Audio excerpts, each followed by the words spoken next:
ছাত্ৰী এজন ছাত্ৰ তেওঁলোকৰ যি শিক্ষাৰ গুণগত মানদণ্ড এই মানদণ্ড ওপৰলৈ চাই আজি তেখেতলোকক ইয়াত যি সম্বৰ্ধনা জনাইছে এইটো এটা অতি উল্লেখযোগ্য কাৰ্য সম্পাদন কৰিছে বুলি মই ভাবোঁ।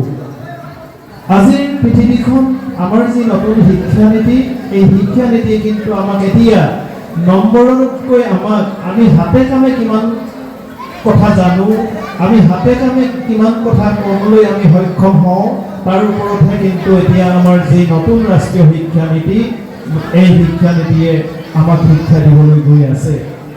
এতিয়া আমাৰ যদি এজন ল'ৰাই বা আমাৰ যদি এজনী ছোৱালীয়ে নতুন বস্তু এটা যদি উদ্ভাৱন কৰে তেতিয়াহ'লে আমি 1 মিনিটত আজি আমি ছ'চিয়েল মিডিয়াৰ যোগেদি গোটেই পৃথিৱীত আমি সেই উদ্ভাৱনটো আমি বিয়পাই দিব পাৰোঁ, যিটো আজিৰ পৰা 50 বছৰ আগতে কিন্তু সেই বস্তুটো পৃথিৱীৰ বিভিন্ন অঞ্চললৈ যাবৰ কাৰণে কিন্তু বছৰ বছৰ সময় লাগিছিল। আজি আমাৰ সম্পূৰ্ণৰূপে পৃথিৱীখন এখন গ্ল'বেল ভিলেজলৈ পৰিণত হ'ল।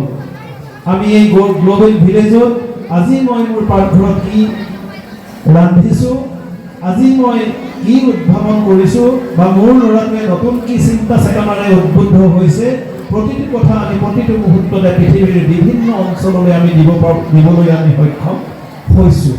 গতিকে এই যিখন পৃথিৱী এই পৃথিৱীখনৰ লগত জীয়াই থাকিবলৈ হ'লে আমি আধুনিকতাৰ লগত আমি সম্পৃক্ত হৈ চলিব লাগিব।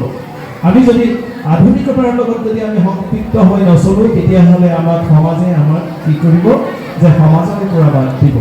গতিকে আমি অতীত বৰ্তমান আৰু ভৱিষ্যত এই গোটেইটো আমাৰ যিটো দৰ্শন এই দৰ্শনটোক লৈ যেতিয়া আমি আগবাঢ়িম আমাৰ এই যি ঐতিহ্যমণ্ডিত আজি দীঘল লেপাই দীঘল দৰিয়ালি বৰ্ণামঘৰত যি অনুষ্ঠান হৈছে, আজি এই অনুষ্ঠান উপভোগ কৰিবৰ কাৰণে যিমান ৰাইজ আহিছে এই ৰাইজৰ মাজৰ পৰাই এদিন যে বিশ্ব জয় হ'ব সেই কথাটো আমি ক'ব পাৰোঁ। সেই ভাওনা চাবলৈ অহা মোৰ শ্ৰদ্ধাৰ আই মাতৃ ৰাইজসকল, মই মোৰ ভাষণ দীঘলীয়া নকৰোঁ। ইতিমধ্যে 10:20 গৈছে। আমি আকৌ কেতিয়াবা লগ পাম এনেকৈ, আৰু যেতিয়া আমি বহু কথা পাতিম, আমাৰ আধুনিক পৃথিৱীখনৰ কথা পাতিম, অতীতৰ পৃথিৱীখনৰ কথা পাতিম, বৰ্তমান পৃথিৱীখনৰ কথা পাতিম, আৰু এই দুআষাৰ কথা কৈয়ে মই আজি আমাৰ যি এই বৰনামঘৰৰ এই পবিত্ৰ প্ৰাংগণত ভাওনা অনুষ্ঠিত হ'বলৈ গৈ আছে সেই ভাওনাখন উদ্বোধন কৰা হ'ল বুলি ঘোষণা কৰিলোঁ। জয় আই অসম। যিহেতু বহুমূলীয়া সময় খৰচ কৰি আমাৰ মাজত উপস্থিত থকা ডক্টৰ শ্ৰীমন্ত বৰুৱা ছাৰক ধন্যবাদ জ্ঞাপন কৰিছোঁ।